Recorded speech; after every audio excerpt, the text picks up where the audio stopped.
And thanks, Paul. I need to say this because it's random when it happens. The maturity of this conversation in this context, and when I talked about admiration and humility this morning, I really meant it. So I, having the head of a service of a country, stand and have a dialogue in a constructive way, I think it's a super thing. I wanna make a disclaimer here in terms of what I'm gonna use my time, but I'm not gonna address the things that I've been hearing directly. So I see a few tensions. One is between quality and money when we think about the value equation. I'm not gonna go into the detail of how to do that. There's no magic bullets for that.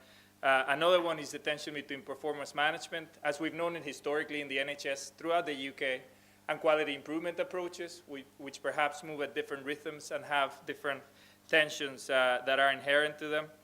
The other one is policy at a national level, and I would emphasize that the scale of Scotland, 5 million people, is brilliant, but also that you have 15 labs in the health boards to innovate, to learn, and to do and to address the needs in the service of the population health for the development of the country, with limited resources, because we don't have a limited amount of them, and with the person at the center, so the triple aim type thinking. And the last one, and this was brought up in a few of the tables, was the tension that lives within the middle managers of organizations who are being asked to respond to the forcing functions or needs driven by some of the performance improvement agenda, and also to improve. And in a way, they're caught in the middle, trying to always do the right thing, for sure, as we all are. So I will not address that. I will talk, though, about a couple of things. One of them is the concept of a quality and innovation center as being the infrastructure to drive improvement. And we based our initial thinking and studies in three foundational organizations: Kaiser Permanente, a system in the US that covers 10 million lives; Cincinnati Children's Hospital, a progressive system in the US as well, that's broken the walls of the hospital and started to provide population health, and has been doing improvement for maybe the best of the last 20 years. And Kulturum in Jönköping County in Sweden, who have been doing improvement for a long time. And then an assessment tool, or a diagnostic tool that you have maybe seen, which was created in partnership with 9 organizations throughout the world. And it's a time to stop, breathe, and reflect on the journey and move forward. I did psychotherapy for a few years, in the understanding that the answers are always within the person. So when I worked with a patient, I always knew that they had the answer. I worked with addictions. The answers were there. They knew what they had to do. They just weren't able to surface it because of the power of neurotransmitters and the essence of the addiction, which might have been founded on other problems. But the answer was always there. And I'm a firm believer that the answers are always there. And I think in your health boards, as we do these diagnostic critical friend visits, the answers are always going to be there, and the plans are up to each health board to determine. So I'll start with an explanation of the concept, and this is going to be dry, and then I have a short story and move on to the 10 lessons that we've learned to build this infrastructure. So these are the basics: providing regional quality improvement expertise, and by regional in this case, it means in every health board, in order to enhance effectiveness and impact of improvement initiatives around the triple aim. And it's got 4 areas or domains: building will, and what goes underneath that, around measurement, around publishing or telling the world and disseminating the knowledge, and about convening stakeholders. Innovation in quality improvement. So how do you harvest that? How do you develop it responsibly, as Paul said, and refer to clinicians in this sense. And executing quality improvement ideas, which is around the methods and how you actually go about it. And underneath that, what is the infrastructure? And the common denominator here, in terms of the Quality and Innovation Center concept, is that there's intentionality and commitment. So these organizations invested in this, and even though at the beginning it wasn't a fancy building, there's no need for that. There's an investment and there's a commitment that's being made explicit as part of the idea of driving strategy forward, with an infrastructure underneath that provides leadership and resources for focused attention on improving quality, for discovering, testing, by building the capability of people, and they spark support around initiatives and demonstrate impact. So measurement is at the heart of everything that they do. And as they do that, they have the possibility of engaging with dialogues to influence policy and practice. Because they're learning, they're discovering, and they're improving, and hence they have a voice to actually take up and say, hey, this is the way that we're seeing, this is what we're learning, this is how, if we're going to provide population health, this is how we're seeing things evolve. The shape of them, in terms of the foundational members that we worked with initially, is different. This is the Cincinnati Children's Story, where they do research, learning networks. They have a leadership academy. They have an arm that does rapid evidence adoption. And they actually have a policy arm. In their case, of course, it's influencing outwardly, regionally, and then nationally in the US. And you can see at the top some of the topics that they're working with, which are not dissimilar to some of the topics that we've talked about today. So the basics of the Quality and Innovation Centers concept, I think it's a commitment and investment in infrastructure, very clear role to drive quality and innovation in the service of agendas, a national or external agenda which drives some of the action, and some of the internal stuff, because they have created room for innovation and discovering new models of care and so on. So based on that, we developed a diagnostic tool which has a number of domains, and underneath the 4 domains I talked about before, the will, ideas or innovation, execution, and infrastructure, there's a number of things. I won't go into the detail of that, other than to say that the organizations that we're visiting tomorrow to have a conversation have taken this very seriously, and we're delighted to see the depth of their reflections already. So let me start with the 10 lessons, and I'm going to ask you, as I did this morning, to move a little bit. We've just had lunch, and I wanted to make sure people stay awake.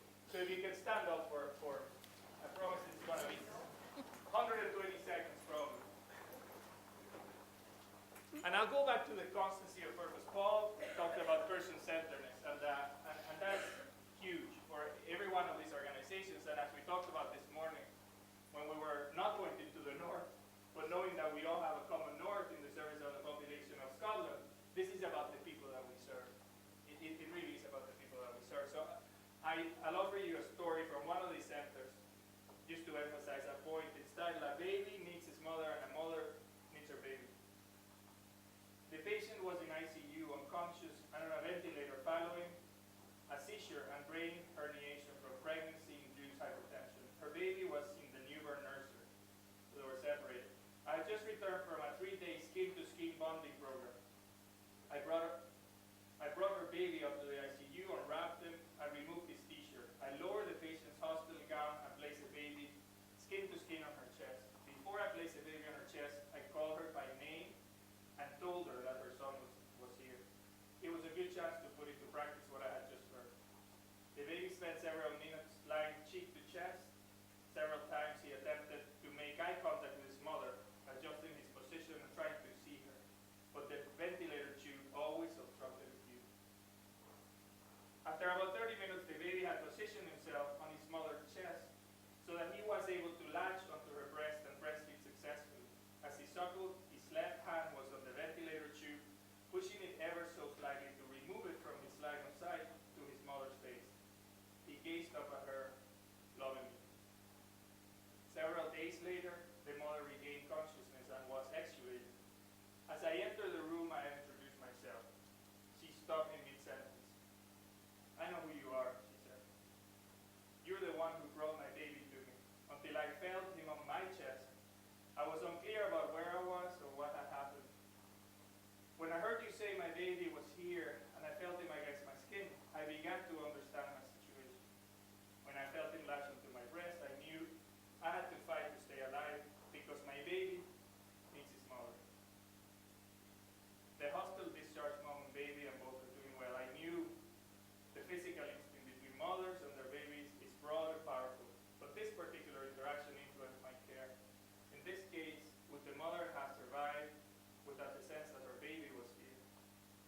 I learned firsthand the importance of keeping families together even under dire circumstances. It's good for the babies and it's good for the moms. So you can sit down in your own time. I imagine in 10 years we may be telling a similar story about how we prevented obesity for a family that had 3 generations of that in the changing paradigms, and still hear stories like this that are told in hospitals, which connect us to the root of why we do what we do. So the first one of the 10 lessons, and Martin mentioned it this morning as well, is constancy of purpose. We're driven by that, and telling stories from people is a very powerful way of reminding the service in general what we're about. Ambition, aims, and pace of change, transparency and the pursuit of reliability, measurement for improvement, skills, time, and space for improvement. And I'll mention in depth a couple of these, the first 5 lessons from the 10.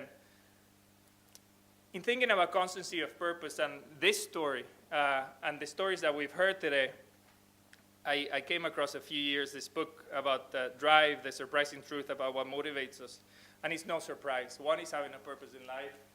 The second one is having the autonomy to create. And the third one is mastery, so learning a skill and doing something that we feel we're good at. And those things come to the top of the Maslow hierarchy of needs of self-actualization, and that's in a way what we mean by constancy of purpose is much more than just a nice mission statement, which is important. It's its ambition, it's how we behave to get to it, how we tell the story, and so on. When we talk about ambitious aims and pace of change, I'll offer the example of Singapore. In Singapore, they spend about 4.4% of their GDP in healthcare, and they've got some of the best outcomes in the world. That's life expectancy. They're amongst the very best in the world, spending half of what we spend and about a quarter of what the US spends. And they're still creating a health improvement network based on the principles that we described before. When I talk about measurement for improvement, I mean measurement that's not necessarily the eternal meetings to ensure that the measurement is absolutely perfect, because there might not be such a thing, but measurement that allows us to move meaningfully as well, driven by the purpose, but move and do stuff. And the second thing I'd say about measurement, and I think Paul referred to this when he mentioned the closing of a hospital and how you frame that, it's how we frame the way that we think about measurement and the aims and the ambitious aims. So in New Zealand, this is an area where the Maori population are based, and they care a lot about being with family. They had to save 20,000 bed days. They could have called it the 20,000 bed days initiative to improve efficiency and reduce readmissions or whatever. They called it the 20,000 days campaign, giving back 20,000 days to the community so that they can spend those 20,000 days not in a hospital bed, but with their families. There's a different feel to that when we think about measurement for improvement and ambitious aims in terms of the way that we frame things. We know from the work in Kaiser, process and outcome measures and the degree of complexity over that, but in general terms, for broad use, we focus on the why, what, and when, and for local adoption, they let people customize a little bit the who and the how, not necessarily the why, what, and the when, but the who and the how. And this local, within a health board. And again, herein lives the tension again of what might be a policy that's broad and wanting everyone to do everything at the same time, and when we allow innovation that fosters a learning culture. Of course, we've talked about QI and QI skills, and it's taken a while for them to get to where they are with some very, very powerful results. And the journey that we've been able to witness from Scotland and build together with you in some aspects is very closely linked to this skills development. This morning on our table, there was a mention of time and space for improving. And again, it's a matter of looking at what you're doing and revising whether that time's being provided. Of course, when we talk about purpose and the outcome of some of these approaches is very much linked to real outcomes for real people, real lives saved, real infections and so on, and readmissions and so on prevented. I wanted to show this because sometimes we think about building capability and we think, well, we train people and that's great. Cincinnati Children's talk about operating assumptions. They want action-oriented improvement. They want to develop faculty, advanced They know that not everybody needs the same thing, and they want everybody to have fluency, from the board to the students that are going through the hospital. So as you think about one of those 5 lessons on how you build infrastructure, I wonder if you are considering some of these operating assumptions around the use of those assets. I'll follow with the last 5. The first one around co-design and co-production, and I'll show you a couple of things that we're thinking about it. The 7th one, exploration beyond healthcare for ideas. So some of these people went to NASA, some went to Procter & Gamble. So they looked outside to see what they could learn that could be transferred. I was just in Disney in Florida, which I hadn't been from I was a kid. I'm still a kid, but I'm a little older. And I brought back so many lessons for some of the things that we could learn from them. Behaving their way to a culture change. I'll talk briefly about neuroplasticity, measuring the financial impact of initiatives and celebrating success and rewarding it. When it comes to co-design and co-production, this is an initiative for older people called Passion for Life. Again, a very powerful framing where over 65s are invited to explore how they build their social networks, how they think about safety, how they think about physical activities and food and drink through PDSAs of their own. They design them, they build them, they measure their own progress, and hence they own the change, so they're behaving the way into culture change as opposed to thinking about it. This is Chile. So imagine a 4-year-old putting a red mark on the wall when they're in, and not putting it when they're not, and understanding the variation and how they relate to their peers. These are all the students, and this is how often they are absent from school, the lack of. So these are the times that they show up. So this is co-production and co-design. They own the change. They self-praise and reward success. Parents are closely involved with recognition from within and from outside. And they're very closely involved on these reports which talk about what the best attendee was, how many days they missed, and how many days their kids miss, so that everyone's designed in the co-production of the solutions. And this one, which is a fun one, we're trying to reduce the amount of sugary drinks. So we had a plant here which was water-fed, and the kids were watering it every day. We had one here which was not fed at all, and we had one here which was fed with Coca-Cola. Now, I don't know if the contrast of the light allows you to see, but this is a pretty cool-looking plant. This is pretty dead, and this has yellow bits and so on. So they were able to see how that could impact within their systems, knowing how it impacted other living things. This is co-design and co-production, and there's measurement linked to it. So the number of sugary drinks and the number of cups of water they drank each day and so on.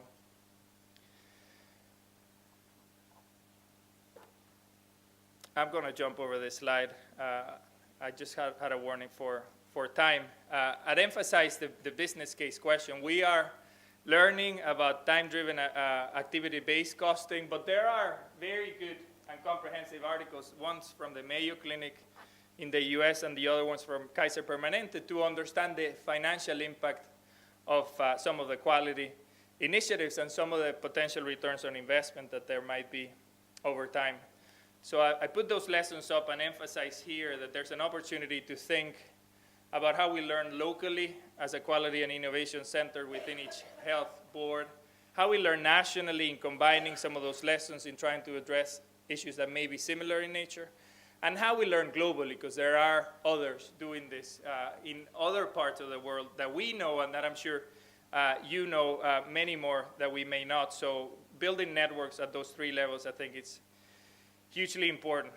My last point here is to think about all the assets that you have. I think part of the realization of the Triple Aim is that our influence as a health board is limited, and we're going to have to start working together in the integration agenda with other parts of government and of service provision and so on. So I'd invite you to just think about some of the assets that there are within organizations, within associations, within individuals and so on, and maximize those. Perhaps in the equation of the observer, the actions, and the results that we looked at this morning, to rethink the way we see the world and the way we need to see the world into the future. This is an initiative from Wisconsin where they're trying to create a coordinated, accountable, and connected community that prepares all children and youth to become engaged, successful adults, which will result in a vibrant and sustainable Brown County. And this goes way, way beyond healthcare. This is TV, this is city planning, this is education, this is a number of stakeholders. In many ways, it resembles the Early Years Initiative, but they have a system. I talked this morning about segmenting. They segmented by age group and by aims.